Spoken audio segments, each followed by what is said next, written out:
Mga bro, mukhang may malaking kaganapan na naman sa Philippine Coast Guard PCG modernization. Sa Medium-Term Surface Assets List ng 2023, 3 proyekto ang nasa proseso na ng pagpopondo o pagde-deliver. Pero teka, masilip nga natin, sapat na ba ang mga numero ng OPVs? Sabihin na nating hindi pa yan masyadong ambisyoso, lalo na kung pinag-uusapan ay seguridad at maritime capabilities sa karagatan. Una sa listahan, may 40 na 13 meters fast patrol boats at 40 na 35 meters fast patrol boats na nakaabang na para sa PCG. Dagdagan mo pa ng 577 meter Maritime Safety Capability Improvement Project (MSCIP) vessels. Astig diba? Pero kahit na promising ang mga ito, parang bitin pa rin sa dami ng banta sa ating karagatan.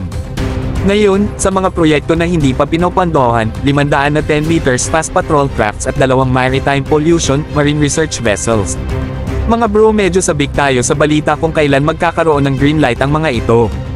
Alam nyo na, hindi lang patrol operations ang importante, pati na rin ang marine research para sa ating marine conservation efforts.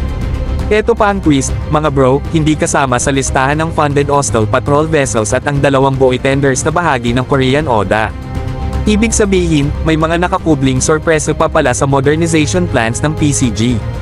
Kaya kung iniisip nyo na eto na yun, may ibang asul pa sa likod ng ulap.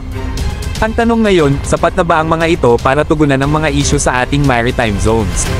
Hindi tayo magpapakagarapol sa sagot, kailangan pa ng dagdag at mas agresibong approach sa OPV numbers para siguraduhin hindi tayo maiisahan sa ating sariling bakuran. Hindi pwedeng chill lang mga bro, dapat all in para sa maritime security natin.